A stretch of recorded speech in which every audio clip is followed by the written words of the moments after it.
so I can officially welcome people to, what is the date today? May 11th, 10th, May 10th, Monday, May 10th. Ask Me Anything live call. And I apologize, my lighting is a little weird. I've totally been redoing the house, like moving rooms and bedrooms. And so I've got a bunch of stuff and my lighting is still not figured out here. We'll get it sorted out here shortly, but we're doing this. We're going live anyways. Malika, if you've got a question, you're welcome to pop into the chat, and you're also just welcome to unmute. Hi there. Hey, Heather. Hey, Connie. Heather, I love your hair. Oh, thank you. Oh my gosh, I'll take it all day long because I just have the craziest hair and it aggravates me to no end. So thank you for that. Do you see this crazy wave back here? This Beautiful. is Yes. a product of 7 pregnancies. It kept getting like wavier and wavier and more textury and more textury. Anyways, it takes a lot to tame it. I wish it would all coordinate. I feel like I have schizophrenic hair. Like up here, it's straight, and then in the back, it's really textury. So I always get the giggles. Like, I've actually been asked, somebody asked me one time, did you perm just the back of your hair? And I'm like, yeah, I permed just part of my hair. Crazy. So funny. I know. It looks beautiful. Thank you. You have amazing hair, Connie. Your curls are just out of this world. Yeah. I hated them when I was a kid. Now I love it. Oh, it's darling. It's Thank so you. darling. Thank you. My daughter has these cutest little ringlet curls that develop once she's out of the bath. It's like, and then it'll kind of fall straight. And then when it gets wet again, it goes, it's so cute. So cute. I know. Sorry, Malika, you really got to start it on hair. So, Malika, how can I help you? Tell me what you're up to and how can I support you? Yes. So I'm here to ask a question for a friend. I saw your email and I'm like, I need to be there. So one of my friends, so I work with expats. I'm an expat myself. So expats are women who have relocated to a new country. And so one of my expat friend is in another country and she is waiting for her work permit. So when you're an expat, you need to file a work permit and there's just a lot of immigration rules. And she also started a business of hers. So now that she's waiting for a work permit, her business is already there and she's already coaching and working with clients. And so my question really is that what she can do in this period of waiting so that she can, so what happens when you're waiting for a work permit, you cannot charge, you cannot get paid. So what ideas do you have for her as she is waiting for her work permit to, get in to grow her business, like free strategies or free sessions, any ideas of that sort? Oh, yeah. No, great question. Do you know, first of all, where she's located? Where is she living? In the US. Oh, she's in the US. Got it. And she's okay. Okay. Gosh, that's a tough one. The reality is, and the reason I bring this up is because I work with a lot of nomadic entrepreneurs, right? Somebody like I've had clients that are from Sweden originally, but they're moving around the world. One guy relocated to Vietnam, but they actually set up a virtual based business in the US. I'm wondering if the reverse could be done, right? I don't know where your friend is from, but and the reality is I'm not sure, because of the evolving landscape in the virtual services world, right? Could she be working virtually in the US, but attributing that income to her home country? I don't know. I'm not sure the answer for that. And the reality is she would maybe need to, if she was going to try that, which could be a way around that work permit issue, is set up a company based in her home country, right? And I don't know if she has that already. Do you know? Like, does she have anything set up like that already? Was that already en route? No. So it's only since she's moved to the US. Got it. And then what is her wait time? Do you know? Is it like just as long as it takes to get the work permit? Yeah, well, the reality is that the USCIS, the Immigration office, and they're taking a lot of time because of COVID. So it should kick in like in the next few months. Yeah. But in the meantime, what happens is that she cannot get paid technically. Like legally, she can't get paid. Technically, of course, nobody's gonna come and literally bang her door and say that you got paid. But so. Well, and that's why, and I can't give this advice, but my question would be, could she set up or have a business or an attorney in her home country set up a virtual online business for her there so that she's collecting money in a bank account that's not based in the US, but, there would be ways to transfer that or handle it or be able to access that. If it's attached to a debit or credit card, she could still use it for purchasing power here. So that would be the first place that I would look, is actually to connect with an attorney based in the location where she came from and see if she can get some help setting up a business there.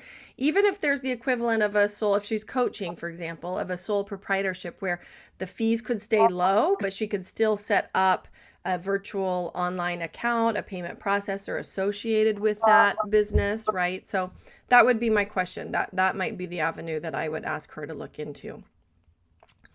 Okay, and I just want to take a moment, right? Yeah, and welcome Colleen and Kathleen. Be sure to open chat if you have questions, or get ready to unmute. And Connie, are you waving? Good to see you. You have a question? I do. If Malika's done, I didn't. Yes, I'm almost done. So your advice is to connect with an attorney so that she can set up a virtual online based business in her home country, and she can get paid there, even though she's consulting and coaching her clients in the US. Well, but let me ask you this: is she is it all virtual, or is she doing in-person work? It's all virtual. It's all virtual. Yeah. So she could have, I think, although this is why I'd want her to consult with somebody that practices law in her home country. I think that, she could be doing virtual non-location based work. So obviously not setting up a storefront, not setting up a US based website, not setting up anything that would make it look like she's doing business here. But she would want to definitely consult with legal counsel in her home country to find out, could somebody help set up a business based where she is from and be doing virtual based services and, be collecting income in her home country. Right. And once her work permit kick in, she can transfer that to the US or continue doing that, right? That's what I would think would be the next logical step. Okay. And can she reach out to you? She can. I want to be really clear that I'm not an immigration attorney, so I don't walk people through immigration issues, right? I would definitely refer somebody out for that. And so that's another place she could check, is with the person that's handling her immigration issues, because they would probably have likely received that question before from somebody waiting for a work permit to kick in, right? So that's another option, is she could reach out and talk to somebody who's supporting her in the immigration process. Right. Okay. Thank you. You're welcome. Great to connect with you, Malika. So thoughtful of you to jump on and try to get support for your friend. Thanks so much. Connie, what's your question? I have a question. I trademarked a couple of things 4 or 5 years ago, and today in the mail I received pending trademark cancellation. There's a renewal on trademarks? There is. Yes, I know.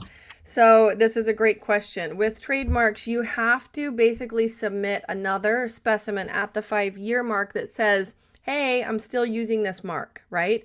And then you'll do it again at 10 years and then every 10 years thereafter. So it's not a do it once and forget about it. You have to keep indicating that you are actively using the mark. Otherwise, they will expire. So it's for my show, my podcast. Is it worth having the show podcast name trademarked? What do you think? It's $1,300. Oh, to renew it? Is that to avoid the cancellation? And maybe it's something that you could email me. I'm happy to take a quick look. Let me just hop into the USPTO database for you. What's the name of the mark? Enlightenment of Change. Okay, let me just do. You want the registration number? Look, nope, let me just search it. Okay. Because I still have the show, but do I need to trademark the name, you know?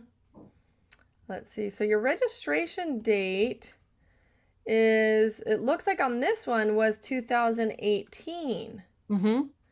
So you shouldn't have to submit a specimen unless, let's see, current original filing basis was 1B, current basis is 1A. So you at some point submitted proof of actual use, right? Once it went live. So your renewal date shouldn't be until 2023. Oh, so this could be the, So all right, so the other thing, yeah, let me say the other thing that happens, and for anybody on this call and anybody watching the recording, be very, very careful about what you receive in the mail in regards to USPTO trademarks. It's a little bit like when you register a domain for your business, suddenly you start getting all this spam mail, including from sites that will say like, let us renew your website for you. It's only $189, right? They poach on people who don't have adequate information about how to, maintain a website and do all the registrations and make sure that you've got all your information updated. But they are, for lack of a better word, they're scammers. And there's a lot of the same kinds of notices that happen in the trademark world. So you want to really pay attention to where that came from, because the USPTO will have official mailings. They'll probably contact you, since it was 2018, by email is how you're going to get your notifications, right? Or if you did you do it yourself, Connie, or did you have an attorney do it for you? I did most of it myself, but then I hired a company. They were like $100 to process it. So I made sure every T was crossed and I was dotted, because I was afraid I was going to do something wrong. Totally. But whoever, and it looks like here, you're the owner of the mark. I could go in and see. Anyways, you just want to make sure that your name is on file for receiving notices. If you had an attorney do it for you, they might receive the notice depending on who submitted the application. But people in the trademark world, once they have a registered mark, get all kinds of spam email and spam mail, because there are companies that monitor registrations and then just start automatically mailing people that have recently obtained a registration to try to get them to do some service with them. And it's, you only want to pay attention to the official notifications from the USPTO.gov directly. Is that what it would say, USPTO.gov? Yeah, or United States Patent and Trademark Office. The from address would be from the government, not from a third-party company. Yeah, see, trademark renewal offer under declaration section 8. Yeah, they're trying to trick you. If I were to guess, this is going to be a third-party company that's just trying to get you. Can I just scan and just email this to you so you could do a quick look? I could do a quick look for you. Totally. But yeah, that's an important point. You're welcome. Yeah, thank you so much. You're welcome. Yeah, I did have a question after all. I know. Look at that. All right. Any other questions? Colleen, Kathleen, how are you? Good morning. I get a lot of emails. I just changed and registered my name and took my email with my name. And I'm kind of getting away with my old email, because I get I've had several businesses in the past, and I get 400 emails a day. And although I try to get rid of 10 to 15 emails a day, I get 20 more. It's insane how you get on lists. And then even when I set up an unsubscribe folder, it seemed to not help. And so I didn't even know that you were doing this today. And I just happened to jump on, and it was like, oh my gosh, there she is. It's because I love you so much. It was oh, I've got to do this. And so I had something else planned, and it was click. Oh, thank you. I appreciate that feedback, Colleen.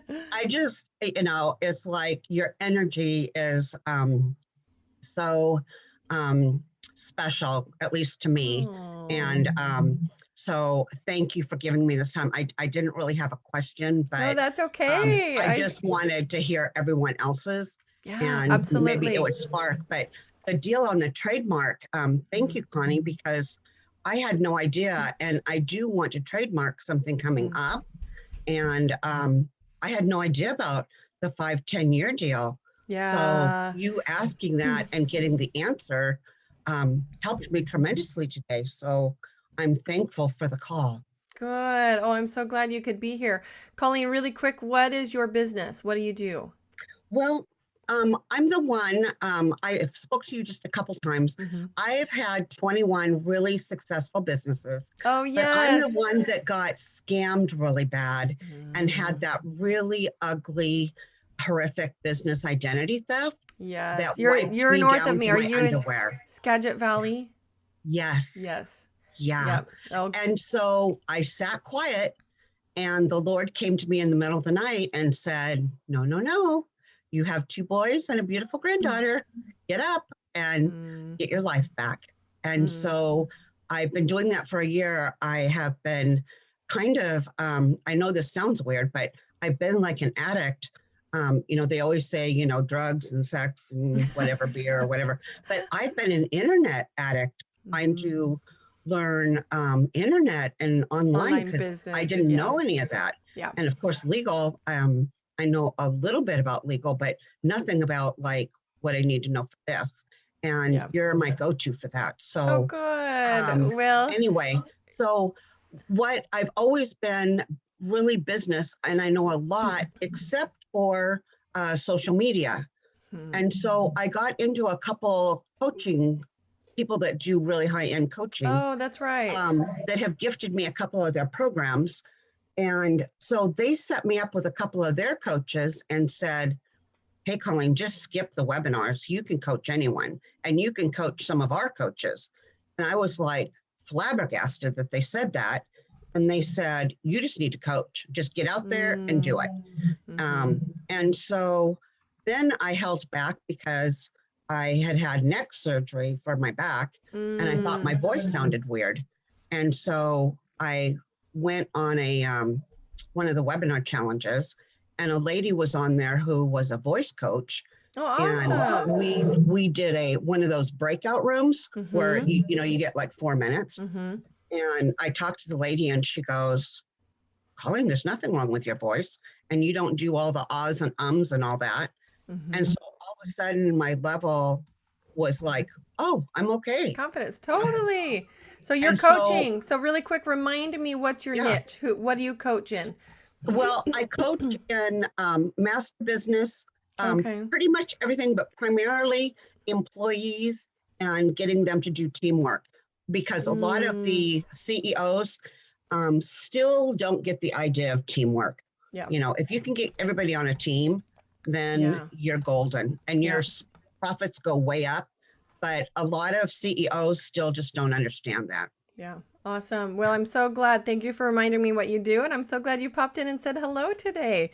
Thank you. You're welcome. I'm going to shift over and see if Kathleen has a question that I can help with. Kathleen, are you with us? And you're also welcome to pop into the chat if you can't unmute and go live, but happy to help with a question if you've got one. Hi, Kathleen. And I think you're still muted, so you want to unmute yourself. Yes. Hi. Hello. I didn't plan on joining. I was actually just doing a chat, and I found out about you through Karen McCall. So, oh, awesome. I'm both a money coach in training and Saskatoon money coach, and also I have a clothing design business, small, slow clothing. Oh, congrats. My reply is to the person two before just the last woman with regard to trademark. And I don't know how it is in the States, even though I'm a dual citizen and used to live in Seattle for 12 years, but have now returned to Canada. I'm just looking at my bigger screen here. I'm reading it because I spoke to somebody about renewing my trademark and was thinking it was like $1,200 or so. And she said, I'm also having to do that in the next year, but I believe the cost is only around $430 if it's done online. So I'm speaking from a Canadian perspective, but I'm wondering if it's possible for that woman to do it online and she can pay a third or half as much. I really don't know, but if that's a possibility, it would be worth something to check out. Totally. And I think based on what I'm hearing and what I suspect happened is that it's totally a scammer company, because the filing fee for a a registered mark in a single class, like even a new mark, and I suspect the renewal fee is not going to be more than the original registration. I could be wrong, but I don't think that's the case. Is the filing fee is like $250 per class. So that was the first alarm bells, like, oh, I'm betting this is a scammer and they're just trying to, make you sign up for their services so that they watch your renewal and they just do it for you, and it's a much higher fee. Yeah, I spend a fair bit of time each day going through the scam stuff just to find, but if it is a scam, but anyway, the necessary evil, I guess. So anyway, yes, this is the first time I popped on, and glad you're there and glad you're a resource. So thank you very much. Thank you. Great to be connected, Kathleen. Good to see you. All right, awesome. Well, today might be a shorter call unless we've got any additional questions. Any other final questions? We're good? All right. Well, this is good because I've got a busy couple of days, but I'm so happy to have connected with you all, and good luck. Obviously, be in touch if I can support you in any way, or just watch for my future calls, second Monday of each month at 11 a.m. Pacific. All right. Good to see you, ladies. Have a great week, and we'll talk to you all later. You're welcome. Bye, Great everyone. to see you, Connie. Hey, Same here. will we get the replay of this recording? Will we get the replay of the whole session? Yeah, so when I record these, they go to my YouTube session, my YouTube channel. So, and I'm happy to pop that in. It's youtube.com, I think. Is it just / or is there one in between? Let me just pull it up really quick for you.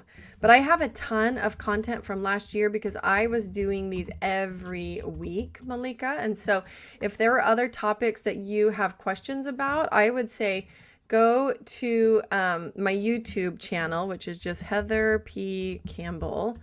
And there are playlists there, and you're going to see an Ask Me Anything live playlist. It's literally got hours and hours of content. Not all of it is indexed, but some of it is. There's quite a bit that's indexed. So if you're looking for a specific topic, read the notes. And in a lot of the videos, especially the first part of the year, I really walk you through what we covered. But there were a ton of great questions and so much educational content from last year from these meetings. So just another resource for you in case you're looking for something. Thank you, Heather. You're Thank you. welcome. You guys Bye, have, Nice you guys have meeting a you. great week. We'll talk Bye. to you later. Bye-bye. Thanks so much. Thank you. Bye. You're welcome.